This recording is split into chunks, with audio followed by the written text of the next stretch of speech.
በስመ አብ ወወልድ ወመንፈስ ቅዱስ አሐዱ አምላክ አሜን። በስመ አብ ወወልድ ወመንፈስ ቅዱስ አሐዱ አምላክ አሜን።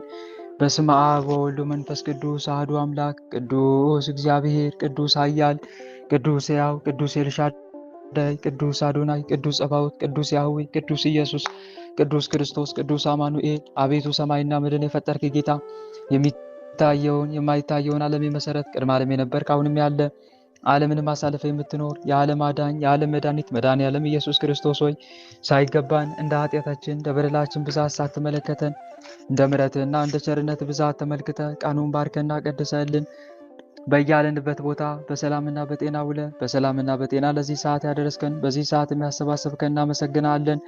ምስጋና ይሁን ለአብ፣ ምስጋና ይሁን ለወልድ፣ ምስጋና ይሁን ለመንፈስ ቅዱስ ዛሬም ዘወትርም ለዘላለሙ አሜን። ምስጋና ይሁን ለአብ፣ ምስጋና ይሁን ለወልድ፣ ምስጋና ይሁን ለመንፈስ ቅዱስ ዛሬም ዘወትርም ለዘላለሙ አሜን።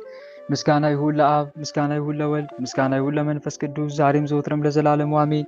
አቤቱ አምላካችን ቸሩ መድኃኔዓለም ሆይ እንደ ኃጢአታችን እንደ በደላችን ብዛት ሳትመለከተን እንደ ምሕረትህና እንደ ቸርነት ብዛት ተመልክተ ቀኑን ባርከህና ቀድሰህልን በያለንበት ቦታ በሰላምና በጤና ውለን በሰላምና በጤና ለዚህ ሰዓት ያደረስከን በዚህ ሰዓት የሚያሰባሰብከን እንዲሁም እንደ ምሕረትህ እንደ ቸርነት ብዛት ስለ ተወዳጅ እናትህ ስለ ድንግል ማርያም ስለ ሁሉ ቅዱሳንም ጸሎትና ምልጃ ብለህ ቀሪውን ጊዜያችን እንድትባረክልን ከርኩሳን መናፍስት ከዲያብሎስ ፈተና እንድትጠብቀን ኃይለ አጋንንት እንድታርቅልን ቅዱስ መንፈስንም እንድታሳደርብን በኃጢአታችን በበደላችን ብዛት ቅዱሱ ገናናው ስምን መጥራት ባይገባንም እንደ ምሕረትህ እንደ ቸርነት ብዛት እንዲያልን ወደ አንተ እንማጸናለን። አባታችን ሆይ በሰማያት የምትኖር ስምህ ይቀደስ፣ መንግሥትህ ትምጣ፣ ፈቃድህ በሰማይ እንደሆነች እንዲሁም በምድር ትሁን።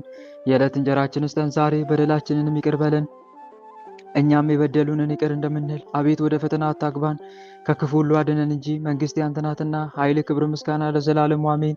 እመቤታችን ቅድስት ድንግል ማርያም ሆይ በመልአኩ በቅዱስ ገብርኤል ሰላምታ ሰላም እንልሻለን። በሐሳብሽ ድንግል ነሽ፣ በሥጋሽም ድንግል ነሽ። የአሸናፊ የልዑል እግዚአብሔር እናት ሆይ ሰላምታ ላንቺ ይገባሻል። ከሴቶች ሁሉ ተለይተሽ አንቺ የተባረክሽ ነሽ፣ የማኅፀንሽም ፍሬ የተባረከ ነው። ጸጋን የተመላሽ ድንግል ሆይ ደስ ይበልሽ። ጸጋን የተመላሽ መመኪያችን ሆይ ደስ ይበልሽ። ጸጋን የተመላሽ አማላጃችን ሆይ ደስ ይበልሽ። ልዑል እግዚአብሔር ከአንቺ ጋር ነውና ከተወደደው ልጅሽ ከጌታችን ከመድኃኒታችን ከኢየሱስ ክርስቶስ ዘንድ ይቅርታንና ምሕረትን ለምኝልን ኃጢአታችንም ያስተሰርይልን ዘንድ ለዘላለሙ አሜን። በስመ አብ ወወልድ ወመንፈስ ቅዱስ አሐዱ አምላክ። ክርስቶስ ተንሥአ እሙታን በዐቢይ ኃይል ወሥልጣን አሰሮ ለሰይጣን አግዓዞ ለአዳም ሰላም እምይእዜሰ ኮነ ፍስሐ የምትኖሩ ምዕመናንና ምዕመናት ኦርቶዶክሳውያን እህት ወንድሞቼ በኃያሉ በልዑል እግዚአብሔር ፍጹም ሰላም እንደምን አረፈዳችሁ? እንደምን ቆያችሁ? እንደምን አምላካችን በሰላምና በጤና ለዚህ ሰዓት አደረሰን አደረሳችሁ። አሜን። እግዚአብሔር ይመስገን። ቅዱሱ ገናናው ስሙን ጠርተን እንድናመሰግነው የፈቀደልን ሰማይና ምድርን የፈጠረ ጌታ የሚታየውን የማይታየውን ዓለም የመሰረተ ቅድመ ዓለም የነበረ አሁንም ያለ ዓለምንም አሳልፎ የሚኖር የዓለም መድኃኒት መድኃኔዓለም ኢየሱስ ክርስቶስ ቅዱሱ ገናናው ስሙ ከባሕሪ አባቱ ከአብ ስም ከባሕሪ ሕይወቱ ከመንፈስ ቅዱስም ጋር በእልፍ አእላፋት ቅዱሳን መላእክት በጻድቃን ሰማዕታት እርሱ በፈጠረው ፍጥረታት አንደበት ሁሉ ከአጽናፍ እስከ አጽናፍ ለዘላለም የተመሰገነ ይሁን። አሜን። ሁላችንም እጅግ አድርገን የምንወዳት የምናከብራት የምንገዛላት የልባችን ብርሃን የመንገዳችን ፋና የሕይወታችን ተስፋ እማምላክ ወላዲተ አምላክ ወለላይቱ ቅድስት ድንግል ማርያም ስሟ ከአጽናፍ እስከ አጽናፍ ለዘላለም የተመሰገነ ይሁን። አሜን። እልፍ አእላፋት ቅዱሳን መላእክት፣ ቅዱሳን ነቢያት፣ ቅዱሳን ሐዋርያት፣ ቅዱሳን ጻድቃን ሰማዕታት ሁሉም በየማዕረጋቸው ለዘላለም ክብራቸው ከፍ ከፍ ያለ ስማቸውም የተመሰገነ ይሁን። አሜን። እህት ወንድሞቼ እንኳን ለጻድቋ ለሐዋርያው ለታላቁ ሰማዕት ለቅዱስ ቂርቆስ እንደዚሁም ደግሞ ለእናቱ ለሰማዕቷ ለቅድስት ኢየሉጣ ለታላቁ ሰማዕት ለቅዱስ ሚናስ እንደዚሁም በዛሬቱ ቀንም በወራዊም ሆነ በዓመታዊ ታስበው ለዋሉ ቅዱሳን በሰላምና በጤና አደረሰን አደረሳችሁ። አሜን። በእውነት የጻድቁ የታላቁ ሰማዕት የቅዱስ ሚናስ እንደዚሁም የሕፃኑ የሰማዕቱ ቅዱስ ቂርቆስ የእናቱ የቅድስት ኢየሉጣ የቅዱስ አልዓዛር በዛሬቱ ቀንም በወራዊም ሆነ በዓመታዊ ታስበው የዋሉ ቅዱሳን ሁሉ ረድኤታቸው በረከታቸው በእኛ ላይ ለዘላለም ይደርብን። አሜንት። ወንድሞቼ እንደ እግዚአብሔር መልካም ፈቃድ የዛሬውን የዕለተ ረቡዕ መርሐ ግብራችንን ጀምረናል ማለት ነው። አሁን ቀጥታ የምንገባው ወደ ወንጌል ይሆናል። ስላረፈርኩ ግን በልዑል እግዚአብሔር ስም በጣም ይቅርታ። ልገባ አካባቢ ስል ስላልተመቸኝ ነው። የሆነ የራሴ የሆነ የግል ጉዳይ ስላጋጠመኝ ማለት ነው። በልዑል እግዚአብሔር ስም በጣም ይቅርታ። ያም ሆነ ይህ ተኩል ደቂቃ አለን። ስለዚህ በዛ ታይም ወንጌሉንና ስንክሳሩን ለመመልከት እንሞክራለን ማለት ነው። ወደዛ እንግባ። በስመ አብ ወወልድ ወመንፈስ ቅዱስ አሐዱ አምላክ አሜን። ተንሥእ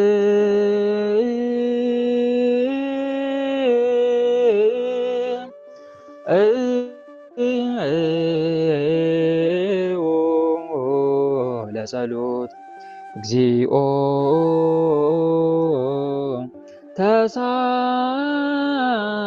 ተሳለን ምስለ መንፈስከ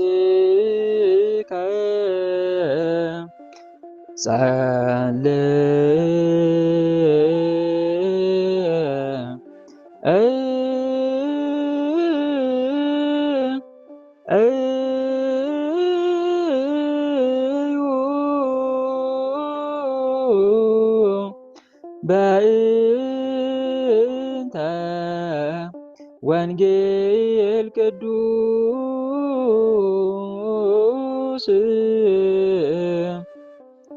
ይረስየ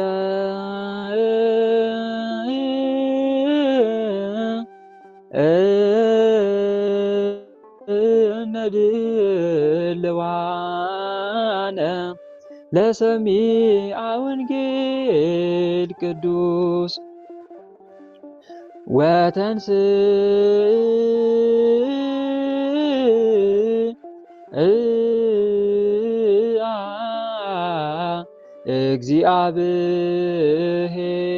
እግዚአብሔር ከመ ዘንቃም ንዋም ወከመ ኃያል ወዳገ ወይን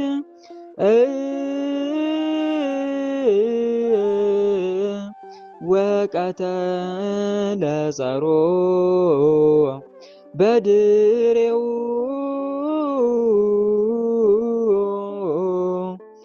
ወተንሥአ እግዚአብሔር ከመ ዘንቃም ንዋም ወከመ ኃያል ወዳገ ወይን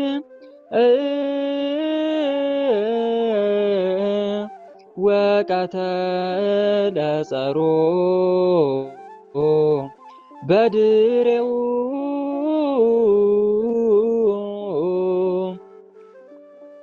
ወተንሥአ እግዚአብሔር ከመ ዘንቃም ንዋም ወከመ ኃያል ወህዳገ ወይን ወቀተለ ጸሮ በድሬው። እግዚአብሔር ከእንቅልፍ እንደሚነቃ ተነሳ፣ የወይን ስካር እንደተወው እንደ ኃያልም ሰው ጠላቶቹንም በኋላ አጠፋ። መዝሙረ ዳዊት መዝሙር 77 ቁጥር 65። ሃሌሉያ ቁሙ ወአጽምዑ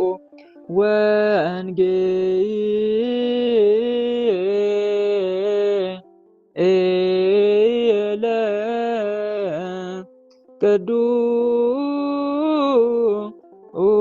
ቅዱሰ ዜናው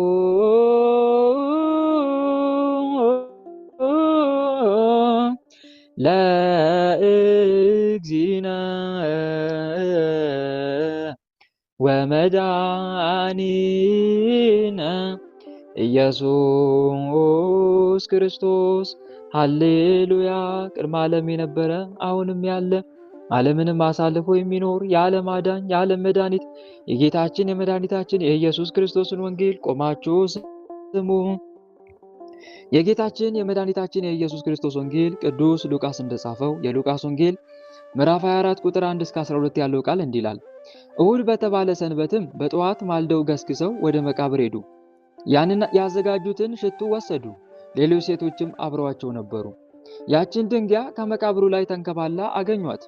ወደ መቃብርም ገቡና የጌታ ኢየሱስን ሥጋ አላገኙም። ስለዚህም ነገር የሚሉትን አጥተው ሲያደንቁ ሁለት ሰዎች ከፊታቸው ቆመው ታዩአቸው። ልብሳቸውም ያንጸባርቅ ነበር። ፈርተውም ፊታቸውን ወደ ምድር አዘነበሉ። ሕያውን ከሙታን ጋር ለምን ትሹታላችሁ? ተነስቷል፣ ከዚህስ የለም አሏቸው። በገሊላ የሰው ልጅ ክርስቶስ በኃጢአተኞች ሰዎች እጅ ተላልፎ ይሰጥ ዘንድ አለው። ይሰቅሉታል፣ ይገሉታል፣ በሦስተኛውም ቀን ይነሳል ያላችሁ ቃሉን አስቡ አሏቸው። ቃሉንም አሰቡ።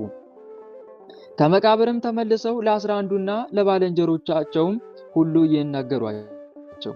እነዚያም ማርያም መግደላዊት፣ ዮሐና፣ የያዕቆብ እናትና ማርያም ናቸው። አብረዋቸው የነበሩት ባልንጀሮቻቸውም ለሐዋርያት ይህን ነገሯቸው።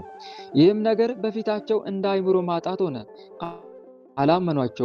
አላመኗቸውም አሏቸው እንጂ። ጴጥሮስም ተነስቶ ወደ መቃብር ገሰገሰና ዘልቆ ተመለከተ። በፍታውንም ለብቻው ተቀምጦ አየና የሆነውን እያደነቀ ተመለሰ። የጌታችን የመድኃኒታችን የኢየሱስ ክርስቶስ ረድኤትና በረከት በሁላችንም ላይ ይደርብን፣ አሜን። መኑ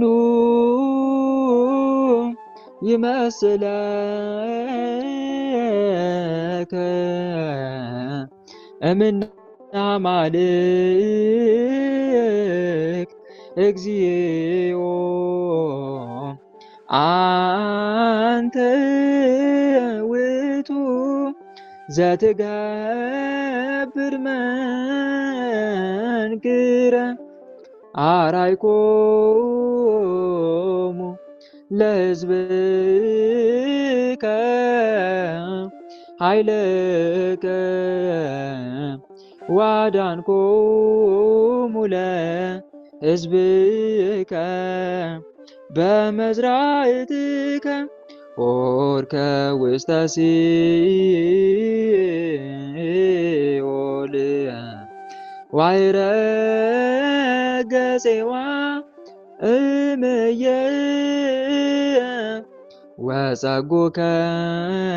ወጸጉከነ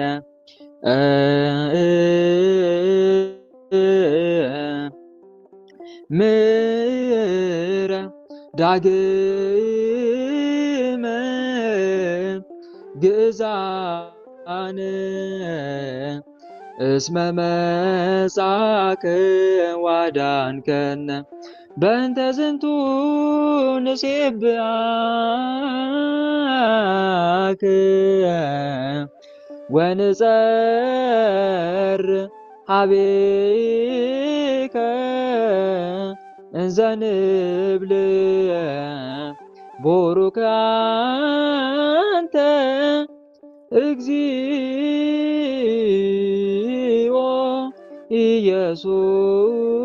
ኢየሱስ ክርስቶስ እስመ መጻእከ ወአዳንከነ። አቤቱ ከአማልክት ወገን የሚመስል ማን ነው? ተአምራትን የምታደርግ አንተ ነህ። ለወገኖች ኃይልህን አሳያቸው። ወገኖችን በክንድ አዳንካቸው። ወደ ሲኦል ሄደ፣ ከዚያ ምርኮን አወጣ። ዳግመኛም አንድ ጊዜ ነፃነትን ሰጠን፣ መታድነናልና ስለዚህ እናመሰግናለን። አቤቱ ኢየሱስ ክርስቶስ ሆይ ብሩክ ነህ እያልን እንጮኻለን፣ መጥተህ አድነናልና። ማይካችሁን ከፍታችሁ ሁላችሁም እልል ትላላችሁ። አዋጅ ሲባል አዋጅ አዋጅ አዋጅ! ጌታችን ተነስቷል። ዲያብሎስ አፍሮ ተመልሷል። ሞት ተሽሯል።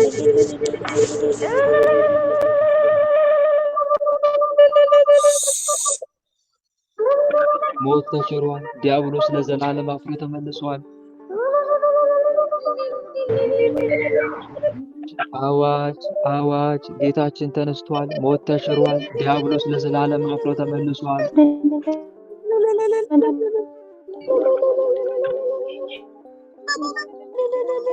ፋሲካ ወምድርኒ ትገብር ፋሲካ ተሐሲባ በደመ ክርስቶስ ተአዜባ በደመ ክርስቶስ ወምድርኒ ትገብር ፋሲካ ወምድርኒ ትገብር ፋሲካ ተአዜባ በደመ ክርስቶስ ተአዜባ በደመ ክርስቶስ ወምድርኒ ትገብር ፋሲካ ወምድርኒ ትገብር ፋሲካ ተአዜባ በደመ ክርስቶስ ተአዜባ በደመ ክርስቶስ ምድር ጸዳች ሐሴት አረገች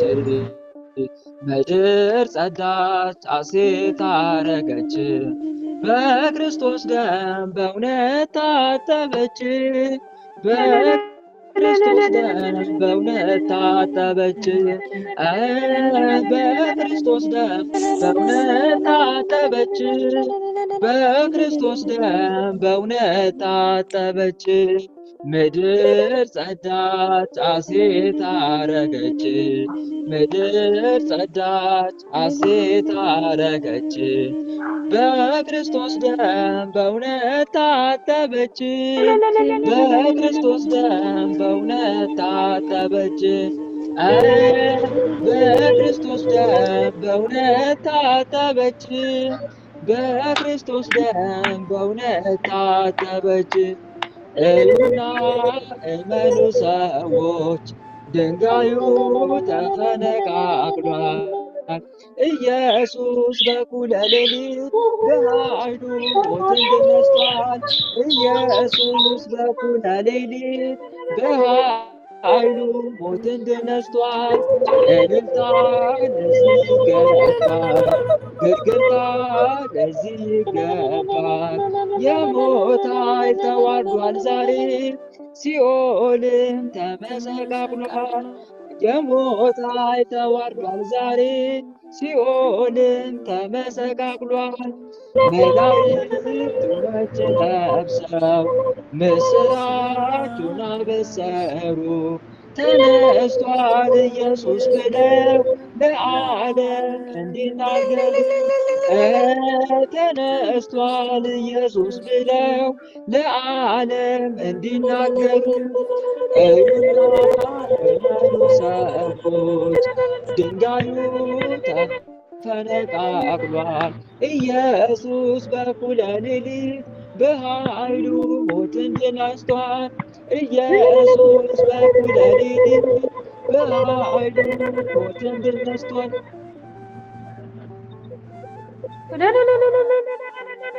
ለአመነ ትንሣኤከ ለእለ አመነ ብርሃን ከፈኑ ዲቤነ ብርሃን ከፈኑ ዲቤነ ብርሃን ከፈኑ ዲቤነ ብርሃን ከፈኑ ዲቤነ ትንሣኤከ ለእለ አመነ ትንሣኤከ ለእለ አመነ ብርሃን ከፈኑ ዲቤነ ብርሃን ከፈኑ ዲቤነ ብርሃን ከፈኑ ዲቤነ ብርሃን ከፈኑ ዲቤነ ትንሣኤ ለምናምን ለኛ ትንሣኤ ለምናምን ለኛ ብርሃን ላክልን ወደኛ ብርሃን ላክልን ወደኛ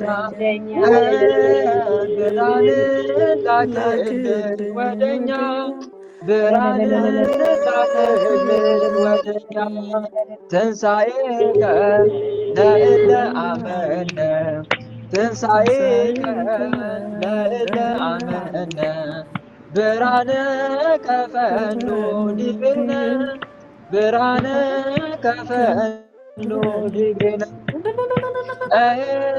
ብርሃን ከፈኑ ዲቤነ ብርሃነ ከፈኖ ድንግልነ የትንሣኤ ባለቤት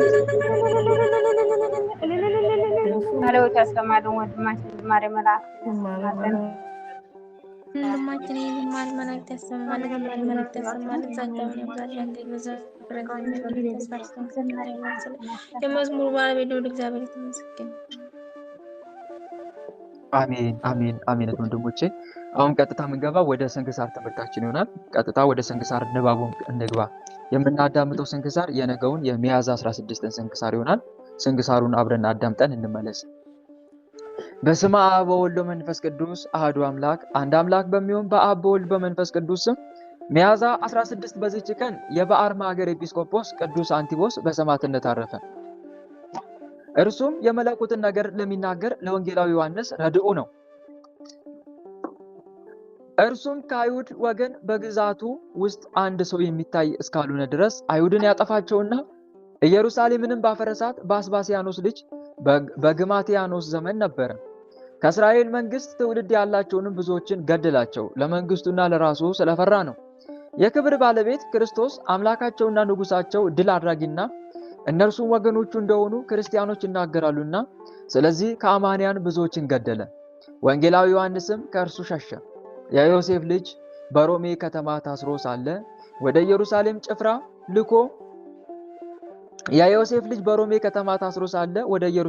ልኮ የይሁዳን ተወላጆች ወደ እርሱ አስመጣቸው። የክብር ባለቤት ስለሆነ ክርስቶስ መንግስት በጠየቃቸው ጊዜ ክርስቶስ ሰማያዊ ንጉሥና በሰማያት የሚኖር እንደሆነ በሕያዋንና በሙታን ሊፈርድ ለሁሉም እንደየሥራው ሊከፍለው ዳግመኛ ይመጣ ዘንድ እንዳለው አስረዱት። ይህንንም ሰምቶ እጅግ ፈራ። ክርስቲያኖችንም ማሰቃየቱን ተዋቸው። ቅዱስ አንቲቦስን ግን የክብር ባለቤት ክርስቶስን ሊያስክደው ሽቶ ጽኑ ስቃይን አሰቃየው። እርሱም በስቃይ ውስጥ በመታመን ጸና። ከዚህም በኋላ ከናስ በተሰራ በላመ ፈጅ ጋን ውስጥ አድርገው ከበታቹ እሳትን አነደዱ። እርሱም በውስጧ ሆኖ ስለከበረ ስሙ ምስክር ሊሆን ያደለው እግዚአብሔርን ፈጽሞ ያከብርና ያመሰግን ነበር። ከዚህም በኋላ ስሙን ለሚጠሩና መታሰቢያውን ለሚያደርጉ ከነፍስ ከስጋ ደዌ ሁሉንም ይፈውሳቸው ዘንድ ከእግዚአብሔር ፈለገ። ከዚህም በኋላ ከናስ በተሰራው በላመ ፈጅ ውስጥ የምስክርነቱን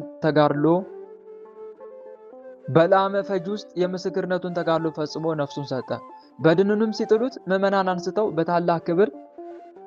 በታላቅ ክብር ፈጽሞ እያመሰገኑ ወስደው በቤተ ክርስቲያን ውስጥ አኖሩት። እርሱም አስቀድሞ በግዞት ቤት ሳለ ከወንጌላዊ ዮሐንስ ዘንድ የሚያጽናናውና የሚያረጋጋው ቸር ጠባቂ እረኛና ታማኝ አገልጋይ ካህን የሚለው መልእክት ወደ እርሱ መጣ። እንዲህም ብሎ ሁለተኛ ነገረው። በሰማዕትነት እንደሚሞት አንተ ከከበሩ ሐዋርያትና ከሰማዕታት ጋር ተቆጥረሃል። ደግሞ ከስጋው ጣፋጭ ሽቱ ቅባት እንደሚፈስ ስለ እርሱ ተነገረ። እርሱም መዓዛው እጅግ ጣፋጭ የሆነ በእምነት ለሚሻ ሁሉ እስከ ዛሬ ጠቃሚ የሆነ ነው። በረከቱ ከኛ ጋር ለዘላለሙ ትኑር አሜን። ሰላም ለከ ለአንቲቦስ ረድእ ዘወንጌላዊ ዮሐንስ ፍቁረ እግዚ ውሳጤ ላህመ ብርት ርሱን እንተ ፈጸምካ ለስም ያጽደኒ እምስካትየ ለብእሲ ሀጥእ እምበድነ ስጋከ እንተ ውእዘ ቅብ። በዚህችም ቀን ደግሞ የሰማዕት ሳባ መታሰቢያው ነው። በረከቱ ከኛ ጋር ለዘላለሙ ትኑር አሜን። ሚያዝያ 16 ቀን የሚከበሩ ዓመታዊ ቅዱሳን በዓላት፣ አንደኛ ቅዱስ አንቲቦስ ዘሀገረ በአርማ ሐዋርያዊ ጳጳስና ሰማዕት ነው። ሁለተኛ ቅዱስ ሳባ ሰማዕት።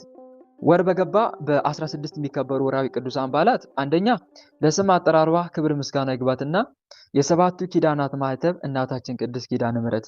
ሁለተኛ ቅድስት ኤልሳቤጥ የመጥምቀ ዮሐንስ እናት የመጥምቁ ዮሐንስ እናት። ሶስተኛ ቅዱስ ገብረ ማርያም ጻድቅ ንጉሠ ኢትዮጵያ የቅዱስ ላሊበላ ወንድም። አራተኛ ቅዱስ አኖሬዎስ ንጉሥ ጻድቅ። አምስተኛ አባ አቡናፍር ገዳማዊ። ስድስተኛ አባ ዮሐንስ ወንጌሉ ዘወርቅ። ሰባተኛ አባ ዳንኤል ጻድቅ። የእግዚአብሔርን ቃል የተናገሯችሁን ዋኖቻችሁን አስቡ። የኑሯቸውንም ፍሬ እየተመለከታችሁ በእምነት መሰሏቸው። ኢየሱስ ክርስቶስ ትናንትና ዛሬ እስከ ዘላለምም ያው ነው። ልዩ ልዩ አይነት በሆነ በእንግዳ ትምህርት አትወሰዱ። ልባችሁ በጸጋ ቢጸና መልካም ነው እንጂ በመብል አይደለም፣ በዚህ የሚሰሩባት አልተጠቀሙምና። የሐዋርያው ቅዱስ ጳውሎስ መልእክት ወደ ዕብራውያን ሰዎች ምዕራፍ 13 ቁጥር 7 ጌታ ሆይ ከብልጽግናቸው ብዛት የተነሳ ብዙ መባ ካገቡት ይልቅ የዳዊቱን አነስተኛ መባ እንደተቀበልን ለሁል ጊዜ የሚያገለግሉ አእላፍ መላእክትን እያሳሰብን በችግራችን ጊዜ የምናቀርብልን ምስጋና ተቀበል። እናንተም ቅዱሳን ነቢያት፣ የወንጌል ሰባኪያን ሐዋርያት፣ ሰማዕታትና ጻድቃን፣ ትጉሃን መላእክት፣ ፍጹማን ደናግል እንዲሁም ደጋጎች መነኮሳት ሆይ ልጅ አዋቂ ሳይለይ የምንሰባሰብበትን ይህንን ጉባኤ ባርኩልን። ይህን መጽሐፍ ወረቀት አዘጋጅቶ ብራና ደምጦ የጻፈውና ያጻፈውን ከግዕዝ ወደ አማርኛ የተረጎመውን ቃለ ንባቡን በእርጋታ መንፈስና በተመስጦ ሕሊና ያነበበውን ያዳመጠውን በደለኛን ሁሉ የምታስምር የጌታ እናቱ በማርያም ጸሎት ኢየሱስ ክርስቶስ በአንድነት ይማረን፣ አሜን። የሰማነውን አምላካችን ልዑል እግዚአብሔር በልቦናችን ጽላት ላይ ጻፍልን፣ በአእምሯችንም ላይ ይቅረጽልን። ቸሩ መድኃኔዓለም ከቅዱሳኑ ረድኤትና በረከትን ያሳትፈን፣ በምልጃቸውም ከኃጢአታችን ያንጻን፣ ከበደላችንም ይጠበን። የስሙ ቀዳሽ የመንግስቱን ወራሽ ለመሆን ያብቃን። ልባችንንም ለጽድቅ ስራ ያነሳሳልን፣ ወደ ቀናውና ወደ ምሕረት ጎዳናው ይምራን፣ ፍጻሜያችንንም ያሳምርልን፣ አሜን። አባታችን ሆይ በሰማያት የምትኖር ስምህ ይቀደስ፣ መንግስትህ ትምጣ፣ ፈቃድህ በሰማይ እንደሆነች እንዲሁም በምድር ትሁን። የዕለት እንጀራችንን ስጠን ዛሬ፣ በደላችንንም ይቅር በለን እኛም የበደሉንን ይቅር እንደምንል፣ አቤት ወደ ፈተና አታግባን ከክፉ ሁሉ አድነን እንጂ መንግስት ያንተ ናትና ኃይል፣ ክብር፣ ምስጋና ለዘላለሙ አሜን።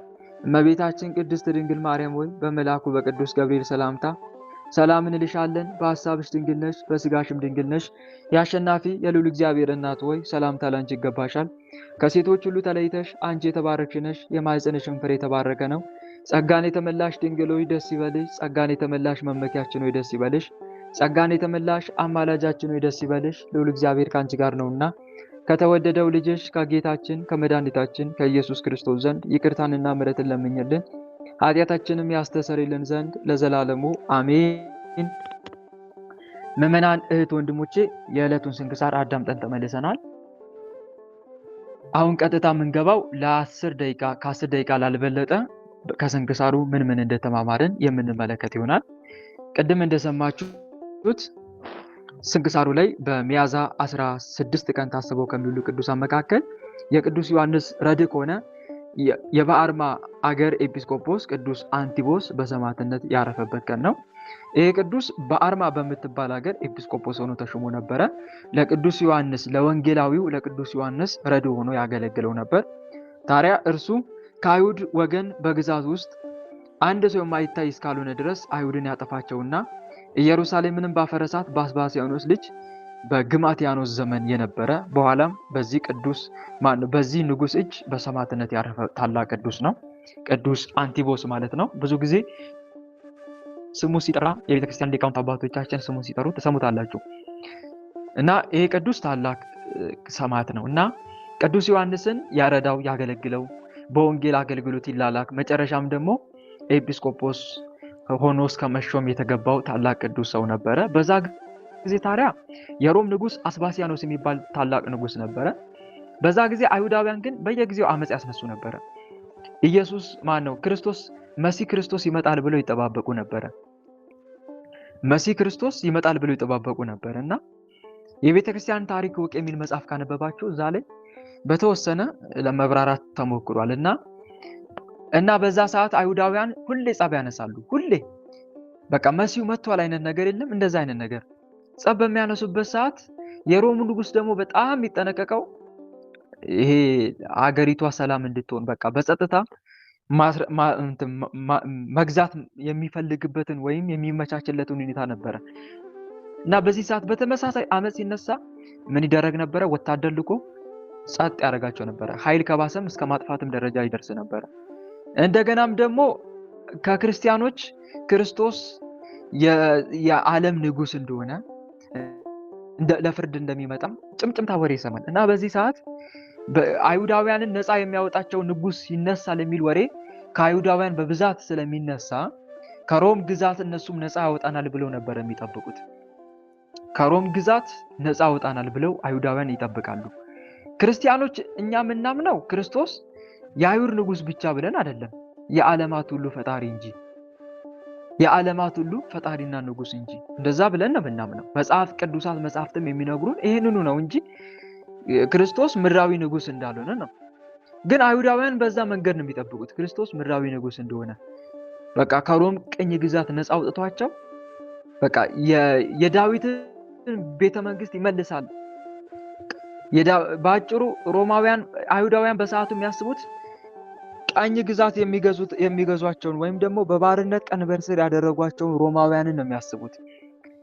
ስለዚህ መቼ ነው መሲሁ መጥቶ ከሮም ግዛት ነፃ የሚያወጣን? ከሮም ግዛት ነፃ አውጥቶን እኛ አይሁዳውያን ነክሰንና ጸንተን የምንኖርበት የዳዊት ቤተ መንግስት የሚመለስበት መቼ ነው የሚለውን ነገር ነው የሚጠብቁት። በአጭሩ ክርስቶስን በምድራዊ ነገር ነው የሚመዝኑት። ክርስቶስ ጠላቶቹን ድል ይነሳል ተብሎ የተጻፈው እነሱ ጠላቶቹ ብሎ የሚያስቡት የሮምን ንጉስ ነው።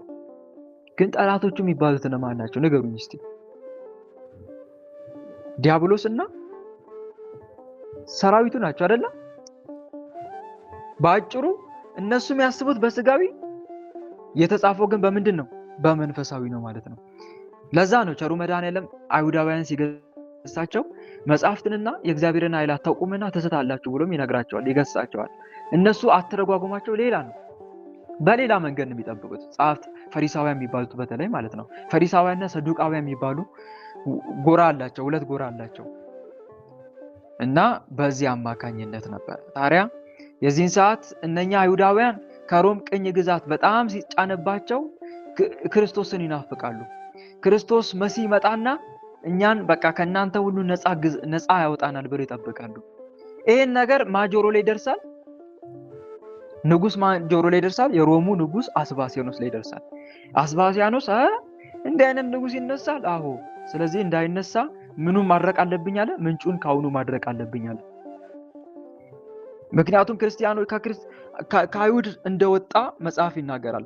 እኔ የዳዊት ስርና ዘር ነኝ፣ የሚያበራም የንጋት ኮከብ ነኝ ይል የለ? ጲላጦስስ ምን ብሎ ነው ክርስቶስ ኢናንአ ብሎ የጻፈው? ምን ማለት ነው ኢናንያ ማለት? ምን ማለት ነው ንገሩኝ እስቲ። እናንተንም እያሳተፍኩ ባውራ ደስ ይለኛል። ኢየሱስ ንጉሥ አይሁድ፣ የአይሁድ ንጉስ። ትክክል። እና ይሄን ሁሉ ሲሰማ በቃ የአይሁድ ንጉስ ክርስቶስ ይነሳል፣ ዓለምን ያጠፋል፣ በቃ እስራኤልን በዓለም ሁሉ የተፈራች እንድትሆን ያደርጋታል ብሎ ፈራ። በአጭሩ እንዲህ አይነት ፍርሃት መጀመሪያ ማን ነበር የፈራው? እስቲ ክርስቶስ ሲወለድ ማን ነበር የፈራው? ሄሮድስ ነው አይደለ? ሄሮድስ ነው የፈራው፣ ንጉስ ሄሮድስ።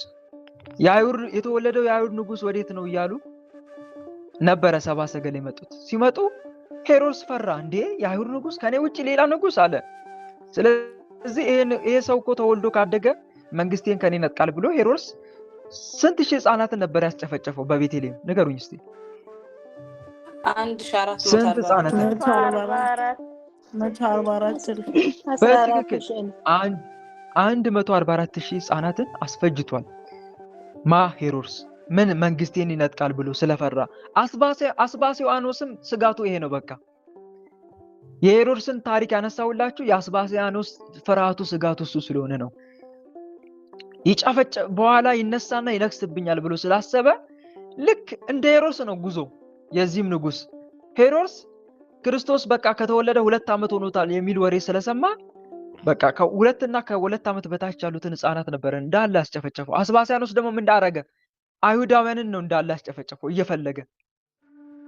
ከአይሁድ ነው የሚወጣው ይሄ ንጉስ ክርስቶስ የተባለው ከአይሁድ ነው የሚወጣው ብሎ አስጨፈጨፈ እንዳለ።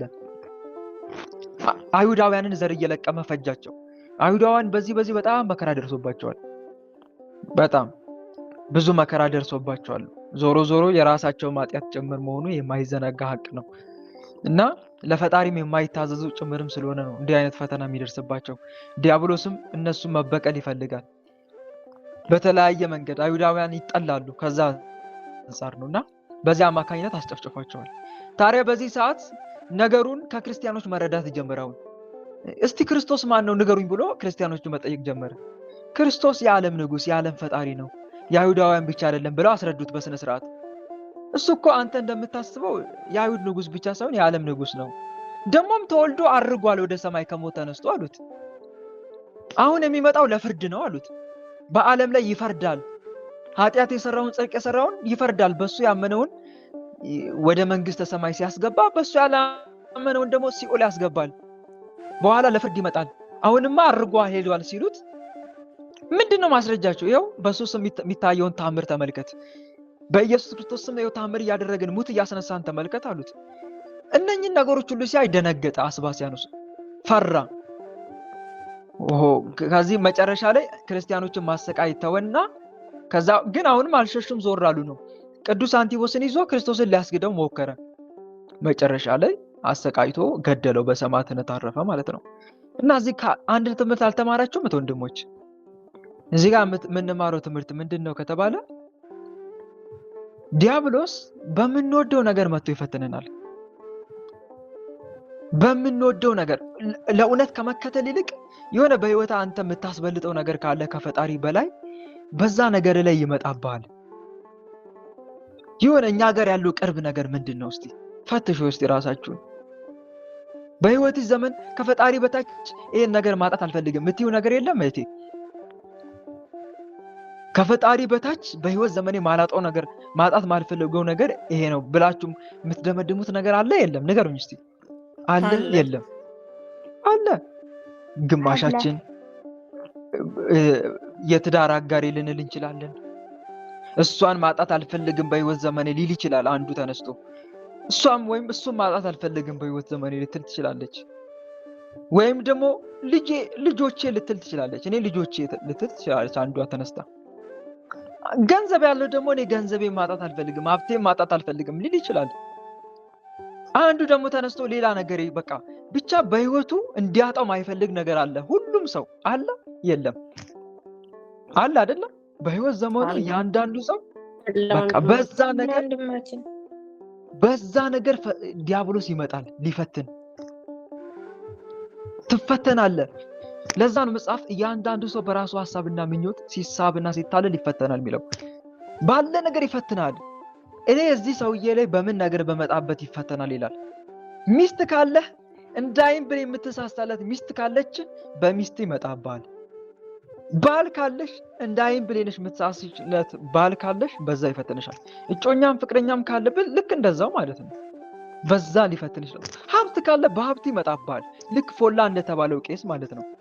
አሁን ፎላ በተባለው ቄስ የመጣበት መምሪያ በገንዘቡ ገንዘብን ወስድባለሁ ስታስተምራቸው የነበረውን ንስሐ ልጆችን አስክዳቸው ክርስቶስን ሲለው ለገንዘቡ ብሎ ካዱት ክርስቶስን ብሎ ተናገረ። ፎላ የሚባለው ቄስ ልጆቹ ምን አሉት? እንዴ ፎላ ለገንዘብ ብለ ክርስቶስን ስታስተምረን የነበረው አሁን ካዱ ትለናለህ አሉት።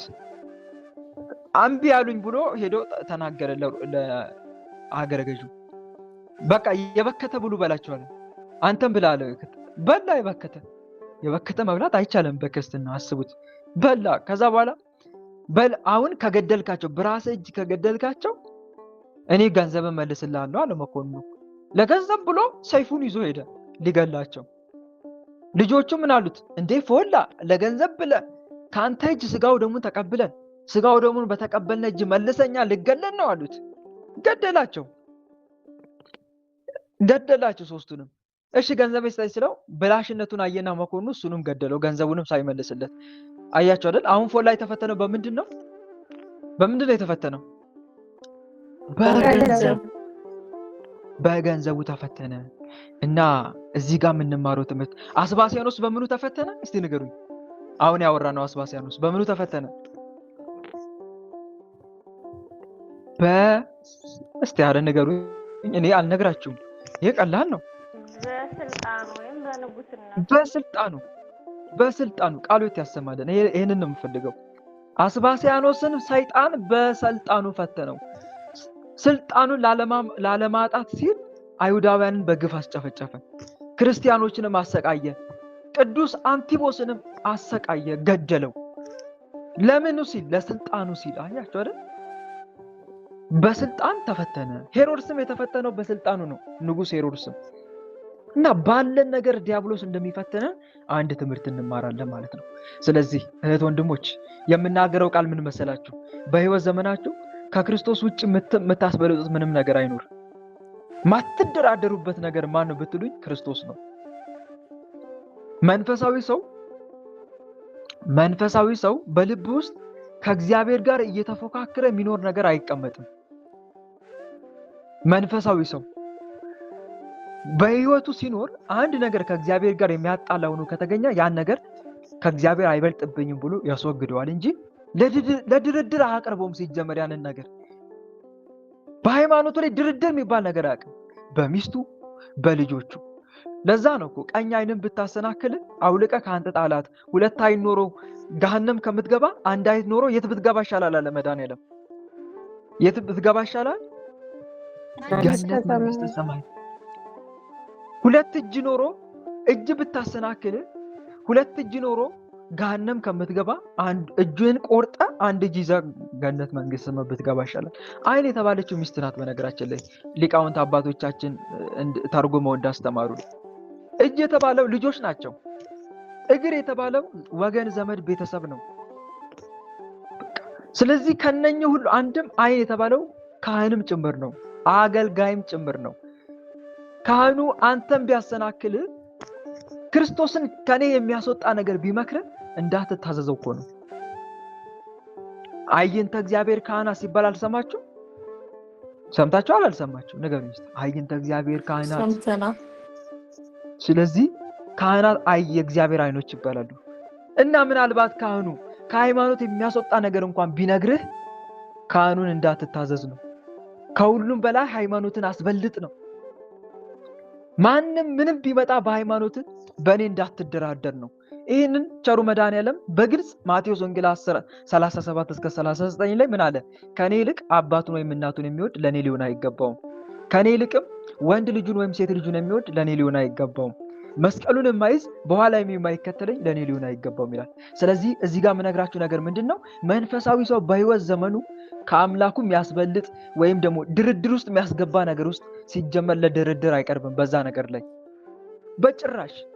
በጋብቻ ህይወቱ ላይም እምነቱ ላይ ነው የመጀመሪያው ትኩረቱ። ፍላጎቱን አይከተልም። ፍላጎቱንና ምኞቱን አይከተልም። የኛ መስቀል እግዚአብሔርን መፍራት ነው። የተሰቀለ ሰው ማንኛውንም የሰውነቱን ክፍል ወደ ፈለገው አቅጣጫ ማንቀሳቀስ አይችልም። ፍላጎታችንና ምኞታችንን መወሰን ያለብን እንደ እግዚአብሔር ትእዛዛት እንጂ ደስ በሚያሰኘን ነገር አይደለም። ስለዚህ የትም ብንሆን በማንኛውም ሁኔታ ላይ ብንሆን እግዚአብሔርን የሚቃወም ነገር እንድናደርግ ከታዘዝን ከሰው ይልቅ ለማን ልንታዘዝ ይገባል? ለእግዚአብሔር ልንታዘዝ ይገባል። እህት ወንድሞች፣ በህይወት ዘመናችን በጭራሽ እግዚአብሔርን የሚቃወም ነገር ፊት ለፊታችን ከገጠመን ለምን በትዳር ጉዳይ ሆነም፣ ለምን በቤተሰብ ጉዳይ ሆነም፣ ለምን በልጆች ጉዳይ ፈተና አይመጣብንም? ፈተና ለምን አይመጣብንም? ወይም ደግሞ የራሳችን ምኞት ለምን አይገፋፋንም? እግዚአብሔርን የሚቃወም የሚያሳዝን ነገር ከሆነ ያ ነገር ሙሉ ለሙሉ ሪሙቭ መደረግ አለበት። በቃ አይበልጥም። ቆራጥ መሆን መቻል አለብህ። በህይወት ዘመን ቆራጥ መሆን መቻል አለብሽ። እንዲህ ላድርግ፣ እንዲህ ሆኖብኛል፣ ተቸግሬያለሁ፣ እንዲህ ራሱ ሐሳብ ለራስሽ እንኳን ማሰብ የለብሽም። ለራስ እንኳን ማሰብ የለብህም። ይሄ ነገር ትክክል ነው፣ ትክክል አይደለም፣ በቃ ይቅር። ከእግዚአብሔር አይበልጥም፣ ከፈጣሪ አይበልጥም። አባት ለምን አይሆንም? የገዛ አባት፣ የገዛ እናት ለምን አትሆንም? እናት የገዛ ልጆች ለምን አይሆንም? በጭራሽ። እና ምንም ነገር ፈጣሪን ዓለምን አግኝቶ ነፍስን ከማጣት የዓለም የመጨረሻ ድሃ ሆኖ ነፍስን ማግኘት በእጅጉ ይበልጣል። ምክንያቱም ዓለምና ንብረቱ ኃላፊ ሲሆን ነፍስ ግን የማታልፍ ዘላለማዊ በመሆኗ በዓለም ለተወሰነ ጊዜ ብናጣጥምም ደስታን ብናጣጥምም በሲኦልና በገሃነም መጨረሻው የሌለው ስቃይ ስለሚጠብቀንና እግዚአብሔርን የሚያህል ጌታ ገነት መንግስተ ሰማያትን የሚያህል ቦታ ስለምናጣ፣ ስለዚህ በህይወት ዘመናችን ማን ይቅደም? ፈጣሪ ይቅደም። ዲያብሎስ የሆነ ነገር ምንጓጓለት ነገር ካለ በዛ ነገር ይፈተነናል። የሆነ ምንሳሳለት ነገር የለ፣ በዛ ነገር ሊመጣ ይችላል። ኢዮብ በምን ነበር እስቲ መጀመሪያ የመጣበት? እስቲ የሚነገረኝ ጎበዝ ሰው ማን ነው? መጀመሪያ አካባቢ ሲመጣበት በምን ነበር የመጣበት? በልጆቹ በገንዘቡ ነበር አይደል? መጀመሪያ በገንዘብ ወደ እግዚአብሔር ኢዮብን ምን ነበር ያለው? ሰይጣን ከወዴት መጣ አለው? ምድርን ሁሉ ዞርኩኝ አለ። ባሪያ ኢዮብን አየኸውን? እሱ እኮ ፍጹም ነው፣ ጻድቅ ነው አለ። ዲያብሎስ ምን ነበር ያለው? እንዴ ሀብት ሁሉ ሰጥተው ህይወቱን በሀብት አጥረህለት አንተን ባይወድ ነበር የሚገርመኝ አለ። ክስ እኮ ደግሞ ሲችልበት ደግሞ ሰውን ሲከስ ሀብት ሰጥተው ልጆች ሰጥተው የሚያማምሩ ልጆች ሴቶች ወንዶች ሰጥተው ይሄን የሚያክል 5000 ግመል ሰጥተው 5000 በጎች ፍየሎች ሰጥተው እንዴት ባይወድ እኮ ነው የሚገርመኝ። ደግሞ ሰው ሁሉ ይወደዋል። መንገዱ በቅቤ ነው የሚታጠበው። እንዲህ አርገህለት እኔ ባይወድ ነበር የሚገርመኝ እኮ አለ። ማን ነው እንደዚህ ያለው? ማን ነው እንደዚህ ያለው? የዚህን ሰዓት እግዚአብሔር የኢዮብ እውነቱ፣ የኢዮብ ጽናቱ፣ የዲያብሎስ ውሸቱ፣ የዲያብሎስ አሳሳችነቱ፣ አጣላይነቱ እንዲጋለጥ ፈልጎ ኢዮብ ለሌሎችም ምሳሌ እንዲሆን ፈልጎ እነሆ ያለውን ሁሉ በእጅ ሰጥቻለሁ፣ እሱን ግን እንዳትነካው ነው ያለው። ያለውን ሁሉ በእጅ ሰጥቻለሁ። ከዛ በኋላ ሰይጣን ደስ አለው። የኢዮብ የሆነው ሁሉ እጄ ላይ ገባ ብሎ ሲደስ አላያቸው? ያን መንፈሳዊ ፊልም እዩት እስቲ። እኔ በደንብ ነው ያየሁት። ኢዮብ ጻድቅ የሚል መንፈሳዊ ፊልም አለና እሱን ተመልከቱ። ኢዮብና ንብረቱ ሁሉ እጄ ላይ ገባ እያለ ነበር ሲስቅ ሲደሰት የነበረው። ከዛ በኋላ የኢዮብ የሆነውን ሁሉ ማጥፋት ጀመረ። ግመሎቹን አጠፋ በአንድ ቀን፣ ንብረቶቹን ሁሉ አጠፋ። በልጆቹ ላይ ቤቱ እንዲደረመስበት አደረገ። በቃ ኢዮብ ባዶውን ቀረ። ሁሉም እየመጣ መርዶ ነው የሚነግረው ለኢዮብ። ኢዮብ አቤት ምን ተፈጠረ? እንዳለ ሌባ መጥቶ ግመሎችን ዘረፈብህ አለ። ይደነግጣል ከሚስቱ ጋር። አሁንም እየሮጠ አንድ ወረኛ ይመጣል። እሳት ከሰማይ ወረደች፣ እንዲሆነ ጠፋብን እንዳለ በሙሉ ንብረት። ኢዮብ አቤት ልጆች ምን ሆኑ? ቤቱ እላያቸው ላይ ተደረመሰ። በጣም ጮኸ። በቃ መቋቋም አቃተው። አስባችሁታል? ይሄ ከባድ ፈተና እኮ ነው ኢዮብ ላይ መጣበት። ከባድ ፈተና። በሰውኛ ስታስቡት መቋቋም ይከብዳል። አስባችሁታል? በሰው ሁሉ ዘንድ ተከብራችሁ ኢዮብ አሁን በሰው ሁሉ ዘንድ ይከበር ነበር እኮ። ለኢዮብ ቦታ ይለቀቅለት ነበር እኮ። ኢዮብ መጣ ሲባል ከሩቅ ነው ቦታ የሚለቀቅለት። ሰው ሁሉ ዝቅ እያለ ነው የሚሰግድለት። ለኢዮብ። እንደዛ ተከብሮ በነበረበት ከተማ ላይ አስቡት። በአንድ ቀን ንብረቱን በሙሉ ሲያጣ፣ ይሄ ልንሸከመው ማንችለው ከባድ ፈተና ነው። እና ከዛም ብሶ ደግሞ ወላጅ በልጆቹ ላይ ሲመጡበት አስባችሁታል? እርምጃ ይወስዳል አይወስድም? ወላጅ እኮ ለልጆቹ ሲል እኮ ዋጋ ይከፍላል። አይከፍልም? ይከፍላል። እውነተኛ ወላጅ። ብዙ ወላጆች እኮ ለልጆቻቸው ሲሉ እኮ የማይሆን ነገር ያደርጋሉ እኮ። አባት እኮ የልጆቹን ሆድ ለመሙላት እኮ ይሰርቃል። ሰርቆ አምጥቶ እስከ ማብላት ይደርሳል እኮ። አባት ልጆቹን ለማኖር ብሎ እኮ ህሊናው ማይፈቅደውን ነገር ሊያደርግ ይችላል እኮ። ከባድ ነው። የወለደ ነው የሚያውቀው አይደለም? የወለደ ያውቀዋል ልጅ እንዴት እንደሚያንሰፈስፍ፣ የልጅ ነገር ሲነሳ እንዴት እንደሚያረግ አባት ያውቀዋል። እስቲ ባጭሩ ልንገራቸው። አሁን በቅርብ የተፈጠረ ነበረ። አሜሪካ ላይ ነው መሰለኝ። ነጯ ልጇን ጥቁር ስለሆነ በጣም ትተቸው ነበር አይደል? ተሳደብ ታላግጥበት ነበር አይደል? አሜሪካዊቷ ነጯ። አልሰማችሁም? ኢትዮጵያዊ አባት ልጄን እንደዚህ እንድትናገር አልፈቅድም ብሎ በጥፊ እንደመታት ሰምታችኋል አይደል? በቅርብ የተደረገ ነገር ነበረ። እኔም ያ ነገር ደርሶኝ ሰምቼውም ነበረ። አስቡት፣ ይሄ ነገር ያስቀጣል። ነጭ መምታት ያውን በሰው ሀገር ሆኖ እንዲህ ሲያደርግ እንደሚያስቀጣው አውቃል። ግን የምን ነገር ሆኖበት ነው? ንገሩኝ እስቲ። የምን ነገር ሆኖበት ነው? እና አያስችልም። በልጅ ከመጡበት ቤተሰብ አባት በልጅ ከመጡበት፣ እናት በልጅ ከመጡባት ህይወታቸውን እስከ መስጠት ይደርሳሉ።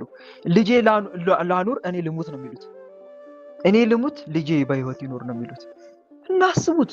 ኢዮብ ላይ የመጣውን ፈተና ቆም ብላችሁ እንድታስቡ ልነግራችሁ ስለፈለኩ ነው። አስቡት። ኢዮብ ላይ እኮ ይሄ ነው የሆነበት። እንደ ስስት የሚያያቸው ደግሞ እኮ ፊልሙ ላይ አይታችሁ ከሆነ መንፈሳዊ ፊልም ላይ ገና መጀመሪያ አካባቢ አብሯቸው ይጫወት ነበረ። ያ ሁሉ በህይወቱ ላይ ድቅን ይልበታል እኮ በፊቱ ላይ። ይሄን ሲያይ በቃ መቋቋም አቃተው። ልብሱን ቀደደ ኢዮብ። ግን መጨረሻ ላይ ምን ነበር ያለው? እግዚአብሔር ሰጠ፣ እግዚአብሔር ነሳ፣ የእግዚአብሔር ስም የተባረከ ይሁን ነበር ያለው ኢዮብ። ይሄንን ዲያብሎስ ዳር ቆሞ ያዳምጥ ነበር። አሁንም አልካርክልኝም፣ አሁንም ፈጣሪን አልሰደብክልኝም ማለት እኮ ነው። እና አስቡት እስከዚህ ድረስ ጸና። አሁን በሚወደው ነው የመጣበት፣ በልጆቹ ላይ መጣበት። ልጅ ካለው በልጁ ላይ አብርሃምን እኮ በልጁ ላይ መጥቶበታል እኮ። የአብርሃም ልጅ ማን ነበረ ሊታረድ የነበረው? እስቲ ንገሩኝ። ማን ነበር ሊታረድ ነው? ይስሐቅ። በልጁ ላይ በአብርሃም መጥቶ አብርሃም ለምን ይስሐቅን በስተርጅናው ስለወለደ እንደ ስስት ይመለከተው ነበረ። ይሄ ነገር መጽሐፍ ቅዱስ ኦሪት ላይ በግልጽ ባይጻፍም መጽሐፈ ኩፋሌ ላይ እስቲ አንብቡት። መጽሐፈ ኩፋሌ ተጽፏል። እንደዚህ አይነት ቦታ ላይ በደንብ አድርጎ ያስረዳልና እነኚህ መጽሐፍቶች እንደዚሁም ደግሞ ስለ አብርሃም ታሪክ እስቲ በደንብ አድርጋችሁ ሰርች አድርጉና ድረሱበት። ሰይጣን እንዴት እንዳርጎ አብርሃምን እንዳጣላው እንዳካሰሰው። አብርሃም እግዚአብሔር ሆይ አብርሃም ጻድቆ ላንተ እኮ የታመነልህ እኮ እንዲህ ብታረግለት ልጅ ስለሰጠው እኮ ነው፣ እስቲ በልጁ እያለ ያጣላል ዲያብሎስ ማለት ነው። እና አስቡት። ስለዚህ በዚህ ልክ ዲያብሎስ ሰዎችን በሚወዱት ነገር ይፈትናቸዋል፣ በምትሳሱለት ነገር ይመጣባቸዋል። እና ባለትዳር ከሆንሽ በትዳርሽ ላይ ይመጣብሻል፣ በትዳር ላይ ይመጣብሃል። ልጅ ካለ በልጅ ላይ ይመጣብሃል፣ በልጅሽ ትፈተኛለሽ። ንብረት ካለ በንብረትህ ትፈተናለህ፣ በንብረትሽ ትፈተኛለሽ። ይሄን በማስመልከት አንድ አባ እንጦንስ ጋር አንድ ወጣኒ ሰው መመንኮስ ይፈልጋል እና ወደ አባታችን አባ እንጦንስ መጣ። አባቴ አለ። አቤት ልጄ፣ መመንኮስ እፈልጋለሁ አለ። መመንኮስ እፈልጋለሁ። ትፈልጋለህ? አዎ። መልካም እሺ፣ ግን እስቲ መመንኮስ ከፈለክ በቃ ያለን ንብረት አለው፣ ንብረት እንዳለው ተረድተውታል። እሱ ሀብት እንዳለ ገንዘብ አለው። አዎ ገንዘብ አለኝ አለው። ግማሹን አስቀምጧል፣ ግማሹን ደግሞ መጽውቷል ወይም ደግሞ እንትን አድርጎታል። ከዛ በኋላ እሺ አንድ ነገር አድርግና ችግሬ ለማመንኮሳለሁ አሉት። እሺ ምን ላድርግ ሲል እርቃንን ሆነ ይገርማል እኮ እርቃንን ሆነ ልብስ ሳትለብስ ስጋ ገዝተህ ከሉጋ አንዳ ቤት ስጋ ገዝተህ ሰውነት ላይ እሰር በገመድ፣ ከዛ እስከዚህ ድረስ እርቃንን ሆነና አለው። ና ሆነ አሉት። እሺ ብሎ ታዞ መጣ። ሰውነቱ ላይ ስጋ አስሮ ማለት ነው። ከዛ አስቡት እሱ ጋር ሲደርስ ምን የሚሆን ይመስላችኋል? እስቲ ንገሩኝ። እስቲ ከናንተው ልስማ። ምን የሚሆን ይመስላችኋል? ሻይ በላው። በትክክል አስቡት። ጭልፊቶች፣ አሞራዎች ስጋውን እበላለሁ እያሉ ቡጭጭጭጭ ነው ያደረጉት። ከራስ ፀጉሩ እስከ እግር ጥፍሩ እንዳለ ተቦጫጭሮ ነው የተገኘው። ከዛ እሳቸው ጋር ደረሰ፣ እንደዚህ ተቦጫጭሮ ማለት ነው። አየህ አሉት፣ ዓለምን በፈቃዳቸው የተዉ ነገር ግን ለራሳቸው ጥቂት የሚያስቀምጡ ሰዎች በራሳቸው ላይ አጋንን ጦርነት እንዲከፍቱ የሚጋብዙ ናቸው አሉ። ትክክል አይደለም? ሰምታችኋል አይደል? ዓለምን በፈቃዳቸው የተዉ ነገር ግን ለራሳቸው ጥቂት የሚያስቀምጡ በራሳቸው ላይ አጋንን ጦርነት እንዲከፍቱ የሚጋብዙ ናቸው። እውነት ነው። እና አይ አይደለ አንተ ስጋውን ባታስር ኖሮ እንደዚህ አትቦጫጨርም ነበረ። ግን ስጋውን ስለያዝክ ስጋውን እበላለሁ ሲሉ ያው አሞራዎች በአንተ ላይ እንደተጣሉብህ እንደቧጨሩ ሁሉ አንተም ያስቀመጥከው ገንዘብ በራስ ላይ አጋን ጦርነት ያንን ገንዘብ እያሳሰቡ በራስ ላይ ጦርነት እንዲከፍቱ እየጋበዝካቸው ነው።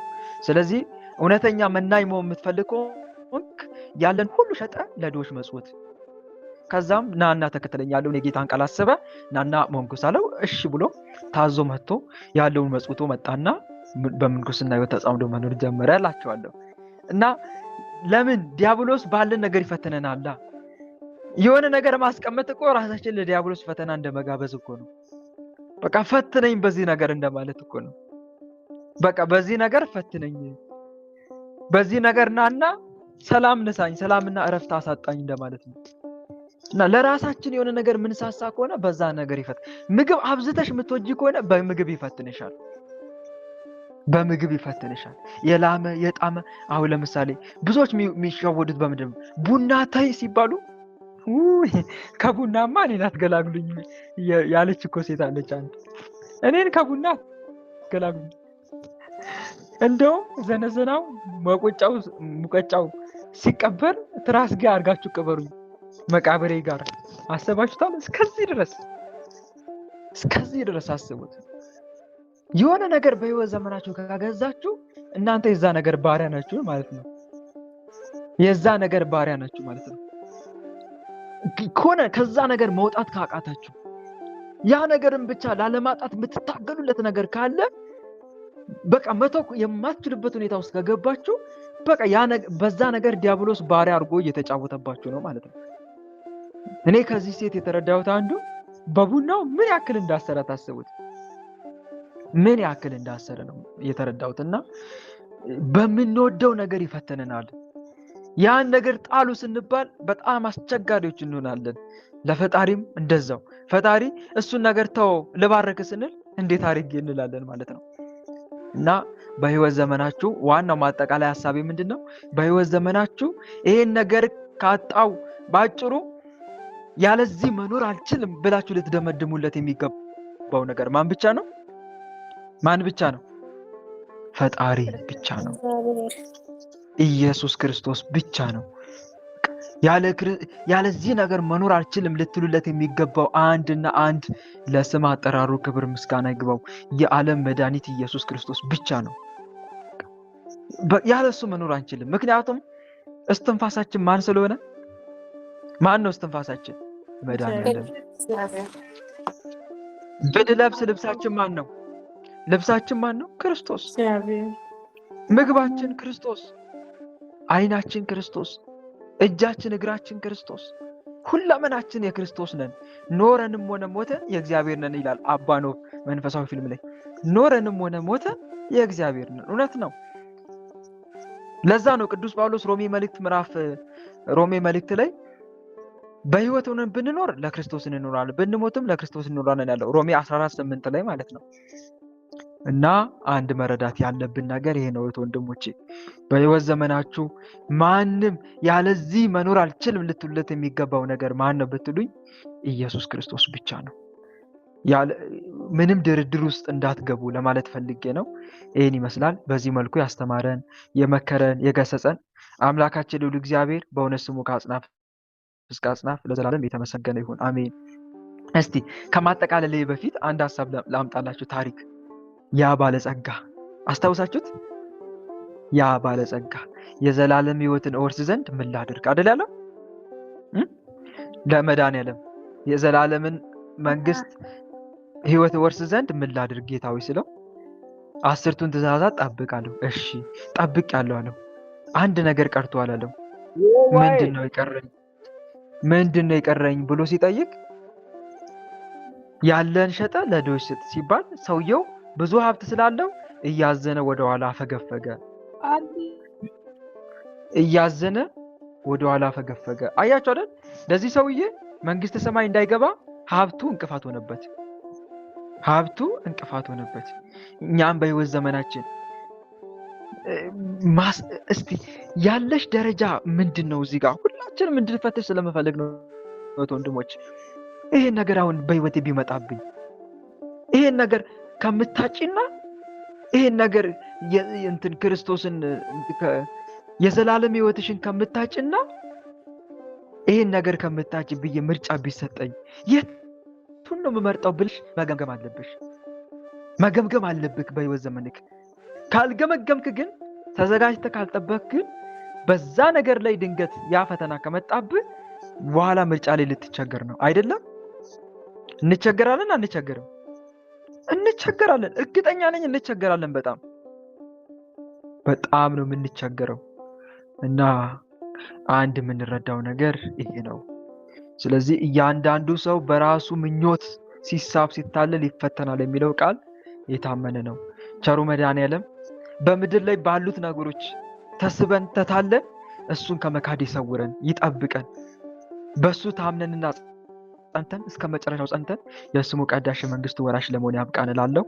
በዚህ መልኩ ያስተማረን፣ የመከረን፣ የገሰጸን አምላካችን ልዑል እግዚአብሔር በእውነት ስሙ ከአጽናፍ እስከ አጽናፍ ለዘላለም የተመሰገነ ይሁን። እኛም በሰማነው ቃል በተማርነው ትምህርት 30፣ 60፣ 100 የምናፈራ አድርገን የስሙ ቀዳሽ የመንግስቱ ወራሽ ለመሆን ያብቃን። አሜን። ወስብሐት ለእግዚአብሔር ወለወላዲቱ ድንግል ወለመስቀሉ ክቡር። ይቆያል። አሜን። ወንድማችን ቃል በረከት ያሰማል።